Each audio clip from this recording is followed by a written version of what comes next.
नमस्कार विद्यार्थी मित्रांनो, स्पॉटलाइट अकॅडमीच्या या प्लॅटफॉर्मवर तुमचं सर्वांचं स्वागत आहे. आपण यूपीएससी प्रिलिमची बुक लिस्ट बघणार आहोत. यूपीएससी प्रिलिम्स 2025 चा विचार करता आपल्याला कुठल्या गोष्टी ज्या आहेत खूप प्रॉपरली डील करणं गरजेचं आहे ते याच्यातून आपल्याला लक्षात येईल. यूपीएससी प्रिलिमचा जीएस असेल, सीसॅट असेल, हे दोन्ही पेपर जे आहे याच्यामध्ये ट्रिमेंडस चेंजेस आपल्याला बघायला मिळतात. बघा, गेल्या 2-3 वर्षामध्ये जे आहे म्हणजे सीसॅटच्या बाबतीत तर जे आहे की ते एकदम हायला गेलं, मग नंतर मागच्या वर्षी थोडंसं जे आहे लोला आलं परत एकदा. सो त्या केसमध्ये जे आहे सीसॅट असेल किंवा त्याचबरोबर जे जीएस आहे, आता त्यातल्या त्यात पण कसं असतं की मिसलेनियस प्रश्न विचारणं किंवा आवाक्याबाहेरचे काही प्रश्न त्याच्यात दिसून येतात. मग त्यावेळेस जे आहे की तुमचं बेसिक खूप स्ट्रॉंग असणं गरजेचं असतं. मग त्याच्यामध्ये पॉलिटी असेल, जिओग्राफी असेल, इकॉनॉमिक्स असेल, करंट अफेअरचे महत्त्वाचे मुद्दे असतील, त्याच्यावर जर तुम्ही चांगल्या पद्धतीने फोकस केला तर तुम्हाला जे आहे तिथं खूप चांगले बेनिफिट जे आहेत तर ते मिळतात. सो यूपीएससी प्रिलिमची बुक लिस्ट बघत असताना एक गोष्ट लक्षात घ्या की मी तुम्हाला जे आहे कमीत कमी रिसोर्सेस आणि जे जास्त आउटपुट देणारे रिसोर्सेस आहेत ते सांगणार आहे. यामध्ये तुम्ही तुमच्या पद्धतीने बदल करू शकता. म्हणजे फॉर एक्झाम्पल एखाद्या सब्जेक्टसाठी जे आहे तर जसं इकॉनॉमिक्समध्ये रमेश सिंग वापरलं जातं, सायमल्टेनियसली जे आहे नितीन सिंगांनी आता गेल्या 2-3 वर्षामध्ये त्यांनी चांगले जे आहे आउटपुट दिलंय. सो त्या केसमध्ये जर तुम्ही आधीपासून रमेश सिंग वाचताय आणि आता मी इथं नितीन सिंगांनी या सांगतोय तर मग लगेच सगळं बदलायचं का, तर असा एक कन्सर्न जो आहे तो काही विद्यार्थ्यांचा असू शकतो. सो त्या केसमध्ये जे आहे तुम्ही तुमचा सोर्स घेऊ शकता. बट तुम्हाला जर काही वाटलं बोलावं असं तुम्ही कमेंट बॉक्समध्येही सांगू शकता. मग त्याला जे आहे प्रॉपरली जे आहे रिप्लाय मी करेल. सो त्याच्यातून जे आहे तुमचे जे वेगवेगळे डाऊट्स आहेत ते क्लिअर केले जातील.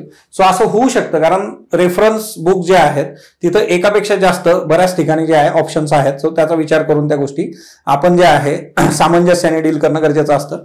ओव्हरऑल जे आहे की इथं जे तुम्हाला सांगितलं जाईल त्यामध्ये सिंपली जे आहे की कमीत कमी पुस्तकं जास्तीत जास्त वेळा वाचली पाहिजेत असं आपण जेव्हा म्हणतो तर त्या केसमध्ये जे आहे खूप प्रिसाईज ही बुक लिस्ट आहे ज्यातून तुम्हाला जास्तीत जास्त आउटकम जे आहे मिळू शकतं असा तो विचार आहे. बघा, आता यामध्ये हिस्ट्रीचा ज्यावेळेस आपण विचार करतो, बघा हिस्ट्रीच्या बाबतीमध्ये किमान कुठल्या गोष्टी ज्या आहेत त्या परफेक्ट असल्या पाहिजे.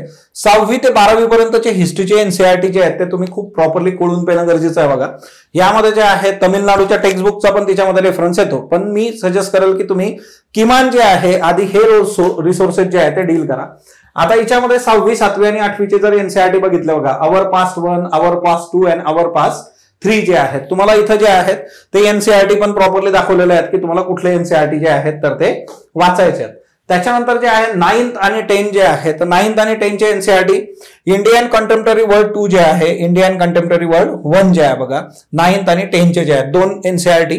सो हे तुम्ही बघितले पाहिजे. आता कसं होतं की याच्यामध्ये एक दुसरा मुद्दा येतो की ओल्ड एनसीईआरटी वाचायचे का.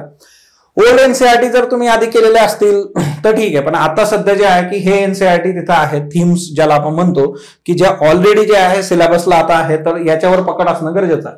ओके, 11वी आणि 12वी मध्ये बघा 11वीचं जे आहे इंडियन आर्ट जे आहे, बघा introduction to Indian art part 1, themes जे आहे पार्ट 1 जे आहे इंडियन हिस्ट्री, थीम्स जे आहे इंडियन हिस्ट्री पार्ट 2 आणि थीम्स जे आहे इंडियन हिस्ट्री पार्ट 3. सो 11वी आणि 12वीचे हे एनसीईआरटी तुम्ही केले पाहिजे. तर हिस्ट्रीच्या बाबतीमध्ये असं दिसून आलंय जीएस मध्ये त्यांनी जे प्रश्न विचारलेले आहेत तर त्या प्रश्नांचे जे सोर्सेस आहेत तर ते हिस्ट्रीमधून डिरेक्टली आपल्याला बघायला मिळतात. सो हा तिच्यातला एक महत्वाचा मुद्दा लक्षात घ्या. त्यामुळे एनसीईआरटीवर आपली पकड असणं गरजेचं आहे. आता यामध्ये एन्शियंट मिडिव्हलचा ज्यावेळेस विचार केला जातो तर एन्शियंट मिडिव्हल साठी जे आहे ओल्ड एनसीईआरटी बेस्ट आहे. बघा एन्शियंट इंडिया जे आहे तर ही कॉम्प्रिहेन्सिव्ह आहे. ही एनसीईआरटी जी आहे बघा सिलेबस चेंज व्हायच्या आधी होती. Ancient India RS. शर्मा जे आहे ओल्ड एनसीईआरटी तिथं तुम्ही वाचली पाहिजे. सायमल्टेनियसली जे आहे मिडिव्हल हिस्ट्रीसाठी जे आहे सतीश चंद्र ओल्ड एनसीईआरटी जी आहे ती तुमच्या समोर आहे. ही सतीश चंद्र जी आहे ती पण तुम्ही बघणं अपेक्षित आहे एन्शियंट आणि मिडिव्हल साठी. सो यातून जे आहे खूप चांगला क्रक जो आहे तर तो तुम्हाला मिळतो आणि त्याचा डायरेक्टली रिफ्लेक्शन पण परीक्षेमध्ये आपल्याला बघायला मिळतं. आता मॉडर्न हिस्ट्री जी आहे तर मॉडर्न हिस्ट्रीच्या बाबतीत मागच्या वर्षी जर बघितलं तर मग त्या मानाने प्रश्न थोडे कमी झाले होते. आता याचे जे ट्रेंड्स आहेत ते पण तुम्हाला जे आहे व्हिडिओच्या माध्यमातून मी सांगेल आणि त्याच्यातून जे आहे तुम्हाला यूपीएससीचे ट्रेंड्स पण जे आहे बघून तुमचा अभ्यास जे आहे अजून चांगल्या पद्धतीने करता येईल. आता इथं मॉडर्न हिस्ट्रीसाठी India struggle for independence Bipan Chandra आणि brief history of modern India spectrum. आता स्पेक्ट्रम हे जे पुस्तक आहे बघा हे एक्झाम ओरिएंटेड म्हणून बघितलं जातं, एकदम प्रिलिम्स करता जे आहे. बऱ्याच लोकांचं म्हणणं आहे की याच्या नोट्स जे आहेत तर ते ह्या आहेत. सो तुमच्याकडे स्पेक्ट्रम असणं अपेक्षित आहे. वर्षानुवर्ष जे आहे की हे बुक त्याची जे आहे अस्तित्व टिकून आहे इथं, तिच्यामध्ये जे काही लूप होल्स होते त्याच्यामध्ये त्यांनी जे आहे वारंवार चेंजेस पण केलेले आहेत. जसं आज मी लॅटर मुघल ज्या वेळेस शिकवलं बघा सीबीबीच्या सेशनमध्ये, तर तिथे मी सांगितलं की पहिले हे 1857 पासून सगळं सुरू होतं, मग त्याच्यानंतर लॅटर मुघल्स पण आलेत. सो मुळात जे आहे हे बुक जे आहे ऑथेंटिक बुक एक प्रिलिमसाठी जे आहे ते आपल्याकडे असणं आणि त्याची रिडिंग्स होणं गरजेचं आहे. त्याच्यानंतर जे आहे आर्ट अँड कल्चर जे आहे बघा, एक खूप महत्वाचा आस्पेक्ट आहे, मिसलेनियस आस्पेक्ट म्हणून पण याच्याकडे बघितलं जातं.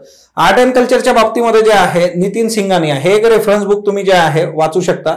आधी या हँड रिटन नोट्स होत्या, नंतर टाटा मॅग्रा हिलने हे बुक पण आणलं बघा. So Indian art and culture जे आहे नितीन सिंघानिया यांचं जे आहे इकॉनॉमीचं पण बुक आहे, ते तुम्हाला जे आहे प्रिलिम्स करता महत्वाचं आहे. आणि एक 11वीचं एनसीआरटी बघितलं होतं आपण, तर तुम्हाला एनसीआरटी मधलं रिफ्लेक्शन पण तिकडे जे आहे पेपरमध्ये दिसतं. सो एनसीआरटी तुम्ही एकदा ओव्हरलुक करणं गरजेचं आहे बघा. त्याचबरोबर जे आहे जिओग्राफी, आता जिओग्राफीसाठी बेसिक आहे 6वी ते 12वीचे एनसीआरटी केलेच पाहिजे. 6वी ते 10वी पर्यंतचे एनसीआरटी इझिली गो थ्रू केले जातात. 11वी 12वीचं जे एनसीआरटी आहे ते बऱ्यापैकी घाम काढतं आपलं, पण हे एनसीआरटी खूप महत्वाचे आहे. हा जर बेस तुमचा खूप चांगला असेल तर प्रिलिम्ससाठी तुम्हाला जास्त काही करायची गरज राहत नाही. 6 to 10 एनसीआरटी जे आहेत मग हिच्यामध्ये जे आहे कंटेम्पररी इंडिया जो आहे बघा, ओव्हरऑल जे आहे 11वी आणि 12वी जे आहे याच्यामध्ये बघा हे 4 जे एनसीआरटी हे खूप खूप महत्वाचे आहे. ज्याला आपण म्हणतो ना रामबाण, तसे हे 4 एनसीआरटी.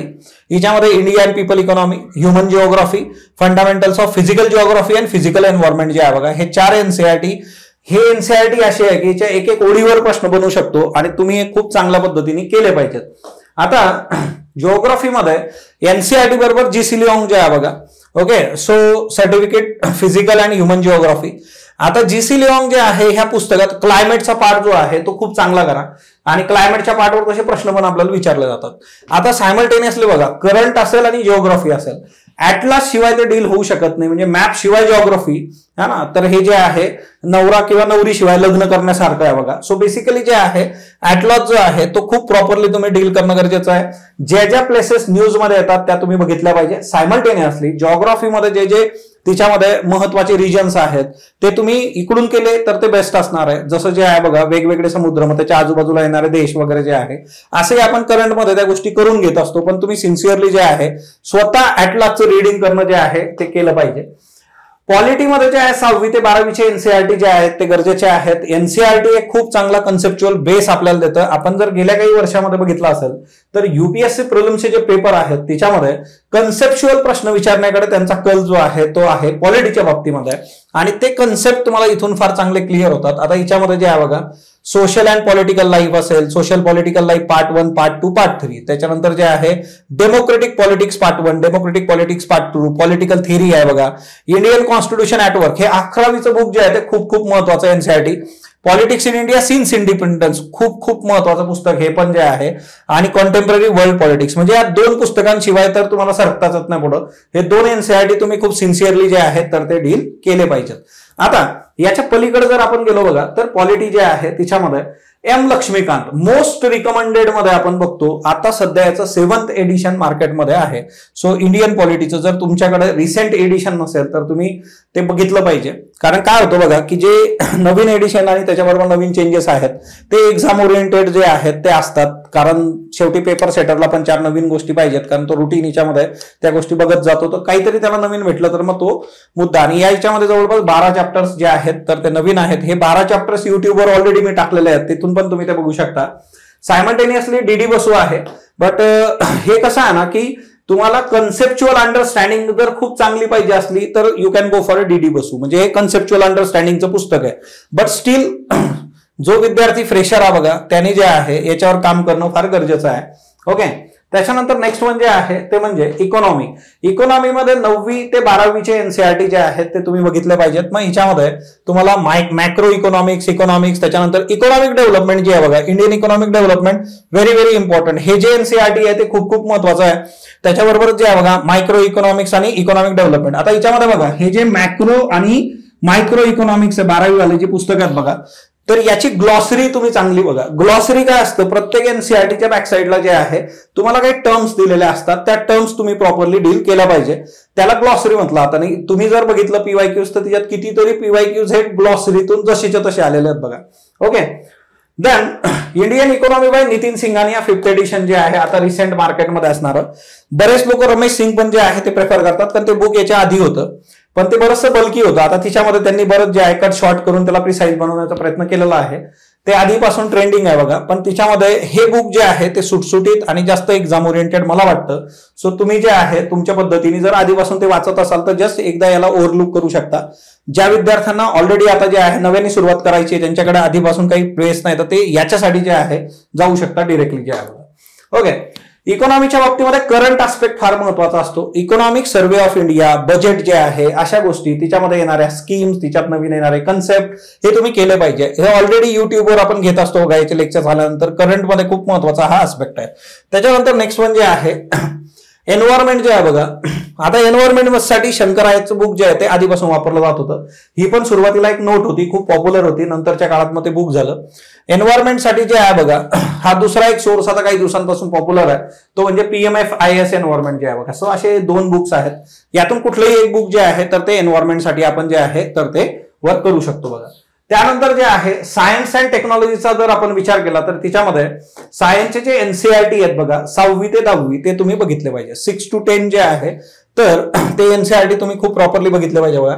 त्याच्यानंतर तिच्यामध्ये जे आहे 6वी पासून 10वी पर्यंत. आता हे कसं नाही, जनरल सायन्समध्ये जे आहेत त्या गोष्टी चांगल्या वर्क होतील, पण तुम्हाला विचारलं जाताना जे आहे टेक्नॉलॉजीचे पण प्रश्न विचारले जातात, करंट ओरिएंटेड गोष्टी ज्या आहेत तिच्यामध्ये भरपूर आहेत. सो त्याच्याकरता पण तुम्ही प्रयत्न करणं गरजेचं असतं. त्याच्याकरता सिंपली जे आहे करंट अफेअर्स, मग तिच्यामध्ये द हिंदूमध्ये येणारे करंट अफेअर्स जे आहेत, तिथं सायन्स अँड टेकचं एक सेपरेट पेज आहे, ते हेल्प करतं. इथं जनरल सायन्स जे बघा, हे एक बुक जे आहे मॅकबुक अरियन पब्लिकेशनचं आहे. सो हिच्यामध्ये जे आहे ना कव्हरेज जे आहे NCERTचं पण कव्हरेज आहे, आणि हे बुक जे आहे खूप सुरुवातीपासून आपल्या बुक लिस्टमध्ये आहे. हे तुम्ही एकदा बघितलं पाहिजे. सायन्स साठीचा जो काही बेसिक एक खूप चांगला सोर्स आहे तो मॅकबुक कडे आहे. आणि मॅकबुक आता सध्या जे आहे ना रिवाइज पण झालेलं आहे, म्हणजे आधीच्या मॅकबुकमध्ये जे आहेत बरेच चेंजेस केलेले आहेत, आणि याच्यात बऱ्याचशा गोष्टी बिट्स वगैरे त्यांनी दिलेल्या आहेत. सो बेस्ट बुक आहे, एकदा तुम्ही बघू शकता. त्याचबरोबर जे आहे तुम्हाला सांगितलं द हिंदू मधला जो आहे सायन्स अँड टेक्नॉलॉजीचा सेक्शन जो आहे तो आपल्यासाठी खूप खूप महत्वाचा आहे. करंट ओरिएंटेड पण प्रश्न याच्यामध्ये येतात, त्याच्यामुळे हे खूप प्रॉपरली बघितलं पाहिजे. करंट अफेअर्ससाठी आपण डेली जे आहेत ते बघत असतो बघा, मग तिच्यामध्ये जे आहेत द हिंदू असेल किंवा PIB असेल, सो त्याचबरोबर मराठी डेली असेल, या सगळ्यांचा विचार आपण याच्यात करत असतो.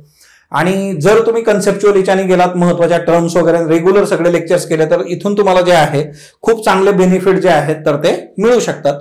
फक्त करंटसाठी एक असेल की करंटला तुम्ही स्पॉटलाइट बरोबर अजून एखादा सोर्स जो आहे तो बघू शकता, कारण करंट हे आहे ना it is just like a ocean, आणि तिच्यामुळे जे आहे की तिच्यातले काही मुद्दे इकडून तिकडे प्लस मायनस होण्याचे चान्सेस असतात. तर एक अजून सोर्स तुम्ही कुठलाही तुमच्या बरोबर ठेवू शकता. याचे मंथली असेल किंवा जे आहे शॉर्ट नोट्स असतील तर त्या तुम्हाला अवेलेबल होतात बघा. आता सीसॅट जो आहे, जीएसचे तर सगळे आस्पेक्ट आपण क्लिअर केले. आता सीसॅटची एक भीती जी आहे ती मागच्या वर्षी म्हणजे 2022 मध्ये त्यांनी म्हणजे 23 मध्ये जे आहे जो बॉम्ब फोडला होता एकदम, तिच्यामध्ये जे आहे की क्वालिफाय करता करता नाकी नऊ आला बघा विद्यार्थ्यांना. तिच्यामुळे ती भीती पण होती. 23 मुळे त्या भीतीमुळे पण काही लोक गडबडलीत, पण 23चा पेपर त्या मानाने जे आहे तर तो बऱ्यापैकी सोपा होता किंवा क्वालिफाय होण्यासाठी चांगला होता. मग आता सीसॅट साठी जे आहे बघा, सगळ्यात आधी तर जे आहे PYQs तुम्ही खूप चांगले बघितले पाहिजेत. पेपर बघा आधी कसे प्रश्न विचारलेले आहेत त्याच्यानुसार जे आहे. आता हे पियर्सनचं बुक आहे बघा, कॉम्प्रेहेन्शन रीडिंग आणि रीडिंग कॉम्प्रेहेन्शन आणि लँग्वेज साठी जे आहे बघा, तर हे एक चांगलं पुस्तक आहे सीसॅट साठी. पियर्सन पब्लिकेशनचं हे बुक आहे बघा. त्याचबरोबर जे आहे तुम्हाला रीडिंग कॉम्प्रेहेन्शन बरोबर जे आहे मॅथमॅटिक्स पण खूप चांगल्या पद्धतीने डील करता आलं पाहिजे. आणि याच्याकरता M टायराचं मॅजिकल बुक आणि क्विकर मॅथ्स आहे बघा सीसॅट साठी. आता यामध्ये जे आहे की हे क्विकर मॅथ्सचं जे बुक आहे सो हे बऱ्यापैकी प्रेफर केलं जात आहे, आणि याच्यातून जे आहे खूप चांगल्या पद्धतीने आपल्याला मॅथमॅटिक्स साठी गोष्टी डील करता येत आहेत. सो हे एक बुक याच्यामध्ये महत्वाचं आहे. देन सीसॅटचा जर तुम्ही विचार केला त्याच्यात व्हर्बल नॉन व्हर्बल रिझनिंग जे आहे तर RS अग्रवाल. आता हा पण खूप जुना सोर्स आहे बघा RS अग्रवाल जे आहे. सो व्हर्बल नॉन व्हर्बल तुम्ही याच्यामध्ये बघू शकता. मॅथमॅटिक्स साठी पण यांचं जे आहे नवीन व्हर्जन आलेलं आहे, बट बेसिकली जे आहे तर तुम्हाला जे क्विकर मॅथ सांगितलं तर त्याचं जे आहे बऱ्यापैकी पॉप्युलॅरिटी तिथं आहे. सो मुळात हे काही सोर्सेस आहेत बघा, पण या सोर्सेस बरोबरच जे आहे तुम्ही टेस्ट सिरीज प्रॉपरली सॉल्व्ह करणं, आपण त्या प्रश्नांना प्रॉपरली टॅकल करू शकतो का, 2 तासामध्ये त्या गोष्टी डील करता येतात का, हे बघणं फार गरजेचं असतं. आणि हे जे सोर्सेस तुम्हाला सांगितलेले आहेत तर ही बुकलिस्ट जी आहे बघा, याच्यामध्ये तुम्ही तुमच्या पद्धतीने फ्लेक्झिबिलिटी ठेवू शकता. सायमल्टेनियसली दुसरा एक मुद्दा याच्यामध्ये जो येतो बघा बुकलिस्ट ज्या वेळेस आपण बघतो तर सिंपली कमीत कमी पुस्तकं जास्तीत जास्त वेळा वाचल्या पाहिजेत किंवा त्याचं रिडिंग जास्त झालं पाहिजे, फ्रिक्वेन्सी ऑफ रिव्हिजन तिथं असलं पाहिजे, हे लक्षात ठेवा. तुम्ही खूप वेगवेगळे सोर्सेस जर वाचत राहिला तर त्याचा इम्पॅक्ट तुमच्या आउटपुटवर होतो, GS वर नक्कीच दिसून येतो. आता ह्या सर्व प्रोसेसमध्ये एक साधी सोपी गोष्ट अशी आहे की ज्यावेळेस आपण वारंवार वेगवेगळे सोर्सेस बघत जातो तर तिच्यामध्ये कसं असतं ना की आपला वेळ तर जातोच जातो, परंतु काय ना की कुठलंही रेफरन्स बुक जर तुम्ही बघितलं तर तिच्यातला जो डेटा आहे तो नियर अबाउट जे आहे 80-90% सेमच असतो. एक 10-15% थोडेफार वेगळे चेंजेस तिच्यामध्ये तुम्हाला बघायला मिळू शकतात, पण एक बुक जे आहे ते तिथं बेसला असलं पाहिजे. आणि बाकीच्या बुक्स मधून जर काही वेगळे चेंजेस तुम्हाला वाटले तर ते तिच्यामध्ये तुम्ही घेऊ शकता. असं साधं सरळ हे गणित आहे बघा. सो तुम्हाला या संबंधी अजून जर काही गोष्टी हव्या असतील तर तुम्ही टीम स्पॉटलाइटला कॉन्टॅक्ट करू शकता. आणि सायमल्टेनियसली जे आहे बघा, तुम्हाला UPSC संबंधी काही इश्यू असले तरीही तुम्ही जे आहे टीम स्पॉटलाइटशी बोलू शकता, किंवा तुम्ही पुण्यात असाल तर तुम्ही डायरेक्टली अकॅडमीला भेट देऊ शकता. So thank you all of you. Spotlight अकॅडमीला जे आहे तुम्ही फेसबुक असेल, इन्स्टा असेल, टेलिग्रामवर जे आहे तर ते फॉलो करू शकता, जिथून तुम्हाला जे आहे नवनवीन असेच जे आहे व्हिडिओज असतील किंवा त्या पद्धतीची माहिती, नोटिफिकेशन मिळत राहतील. धन्यवाद.